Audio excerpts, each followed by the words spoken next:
नमस्कार. तर आज बनवूयात व्हेज बिर्याणी आणि मागच्या वेळेला बनवलेली चिकन बिर्याणी. तर सेम प्रोसिजर इथे पण फॉलो केला आहे. जशी चिकन बिर्याणी बनवलेली तशीच व्हेज बिर्याणी बनवतात आपण. तर बघूयात कशी बनवली. पहिले तर मी सगळ्या भाज्या वगैरे कापून घेतल्या.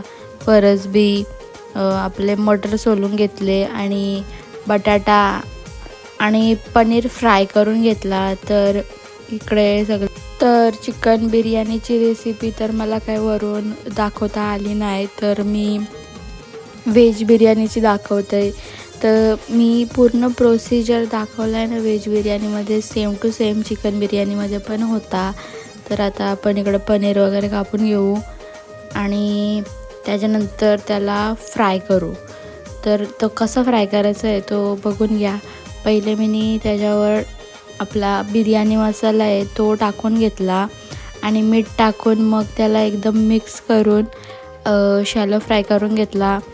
त्याच्याने एकदम भारी टेस्ट येते. तुम्ही तसा पण खाल ना, फ्राय केलेला पनीर तुम्ही खातच राहाल. तर पनीरला एकदम गोल्डन ब्राऊन होईपर्यंत आपण फ्राय करून घेऊयात. तर बघा, एकदम हलवू ठेवायचा गाईज. जास्त तेल तापलेलं नको, नॉर्मल तापलेला असला का टाका.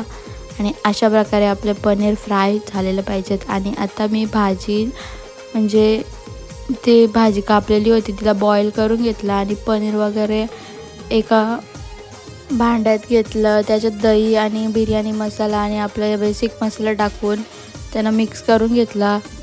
फरसबी आणि बटाटा वगैरे आपल्याला 2-3 मिनटासाठी फक्त बॉईल करून घ्यायचा. इकडं मी कांदा आपला शिजत ठेवलेला, त्याच्यानंतर आला लसूण पेस्ट टाकली, तिला शिजवून घेतली ना. त्याच्यानंतर टोमॅटोची पेस्ट टाकून घेतली, तिला पण एकदम असे छान प्रकारे शिजवून घ्यायची आहे. आणि त्याच्यानंतर आपले मॅरिनेट केलेल्या भाज्या टाकायच्या आहेत आणि त्याच्या आधी बिर्याणीचा मसाला पण टाकायचा आहे. आणि आपल्या भाज्या वगैरे टाकून आता ते मिक्स करून घेऊयात. आता आपण लेअर लावत घेऊया. पहिले मी भाजी खाली लावून ठेवली, पहिले शिजवून दिली भाजी. तर त्याच्यानंतर कोथिंबीर टाकून मग लेअर टाकायला चालू केल्या. तर पूर्ण भाजीची लेअर होती खाली आणि त्याच्यावरती राईस. तर अशा प्रकारे लेअर करून घेतलेल्या. आणि आता त्याच्यावर आपण कोथिंबीर आणि फ्राय केलेला कांदा टाकून घेऊन अशीच आपली व्हेज बिर्याणी तयार झाली आहे. तुम्हाला आवडले असेल तर नक्की लाईक, शेअर आणि सबस्क्राईब करा. भेटूयात पुढच्या रेसिपी व्हिडिओ.